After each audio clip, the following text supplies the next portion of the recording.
Hello again, everyone. Edwin Learnard back once again. In this YouTube astrological segment, I'm going to be dissertating and talking about having Scorpio on the second house cusp in a natal chart. Now, the second house is associated with monetary things, resources, income generated, possessions, tangible assets, values, material items, self-esteem, and self-worth. Now, the sign on the cusp of the house may indicate, in some instances, the profession, the job, the way that one will generate money is what it really strongly represents, and it can show the manner in which this is done, and it could give characteristics to that house. Now, if someone has Scorpio on the second house cusp, well, for the first thing is that perhaps money may be generated through astrology, occult subjects, perhaps through something kind of maybe like as a mortician, or something a little bit, not be a little harsh, but maybe connected with something in that morbid, something with, that's associated with death, such as a mortician working in perhaps in a funeral, like a funeral director.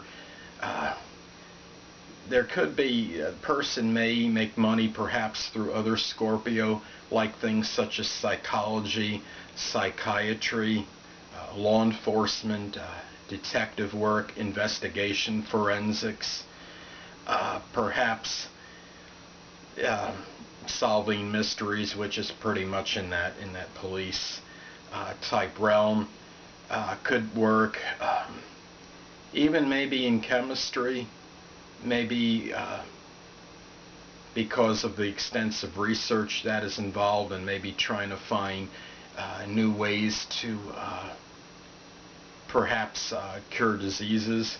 So there's investigation that's involved in that.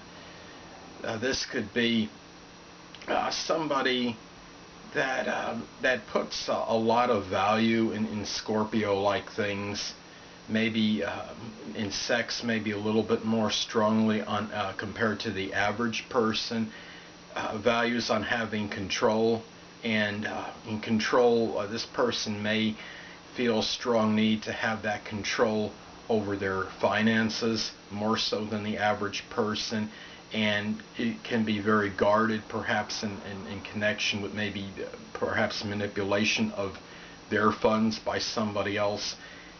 Scorpio is a sign that could be very shrewd and insightful, and this could be somebody that could pick up very readily if somebody, say they're in a company and they're like a manager or owner of an organization, and they could probably detect some kind of extortion or embezzlement, for example, much quicker than the average person can. Another way this person may generate income could be something where they help transform others, like Anthony Robbins, for example, who many of you know is a prolific motivational guru. And I believe, he had a classic rag to riches story where he basically started out with virtually nothing, and he wound up making a prodigious amount of money, to say the least, and is at the very least a multi-millionaire. And he generates money by transforming others' lives, and being able to do so in a very, very powerful, I think in a way, in a Scorpio type way. So having Scorpio on the second house can show certain emotional intensity connected with second house things, connected with your tangible assets, with your possessions, your values. The person may, some of the things this person may have as far as possessions may go, maybe occult-like items such as astrology books, maybe supernatural books, things that are associated with Scorpio, maybe books, for example, on death. Other astrological items, for example, could be like a poster with an astrology wheel on it or something, with depicting the 12 houses. Perhaps this person may have other Scorpio-like possessions. This could be somebody that may have a plethora or overabundance of sexual toys, for example, maybe more so than the average person would have. Perhaps in some isolated cases, this person may find some kind of work, maybe in a store that sells erotic toys, adult DVDs, X-rated videos, etc. So this could be somebody that has a strong Scorpio type as far as possessions go, an emphasis on Scorpio-like things as far as their items owned. And also this person can be very resilient and have strong bounce back ability from any setback financially. This person may experience some upheavals with their finances, perhaps more so than the average person does, and this person may put a lot of value on being able to bounce back from some kind of financial adversity or dilemma, and being able to have that ability to transform and regenerate, and things connected with that, such as rebirth.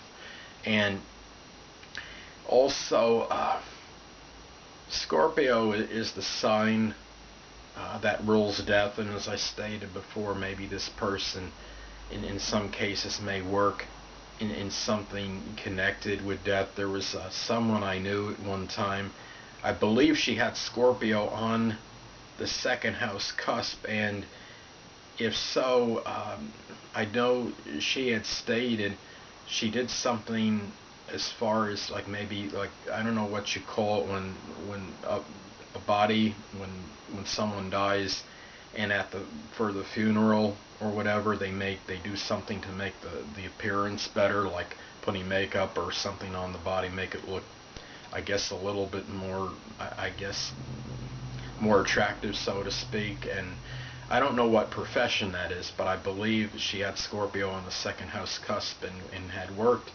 in a profession where she was doing that. So that is something, as far as some isolated remote cases, somebody might find work in that kind of field. This is somebody that might, where as far as the self-esteem might go, those things could be very strongly have a connection with their sexual life. If they have a good sexual life, their self-esteem might be very high, but if not, then it might be somewhat depleted or diminished as far as their self-esteem may go. And this could be somebody that can really have that ability with their, as far as their items go, what they possess. They may be able to acquire items and be able to perhaps transform them, such as somebody that buys cars that are not in the best shape and rebuilds them, restores them, makes them look better, makes them run better. As an example, taking an item that really may not have much monetary value and doing something with it to improve it and make it where the value goes up immensely. So there's some transformation, Scorpio, connected with that. Well, anyway, people, that'll conclude this YouTube astrological segment for having Scorpio on the second house cusp in a natal chart. And stay tuned next time, where I'll be dissertating and talking about having Sagittarius on the second house cusp in a natal horoscope. Two things I want to get with you on before I head out. Firstly, the stars may impel but do not compel. And secondly, never isolate any single astrological element, aspect, planetary placement, position, configuration, influence, or what have you, and make an analysis of a person, astrologically speaking, based on this alone, because a person astrologically is the sum of all their components in their natal chart and not just one. Until next time, people, stay well.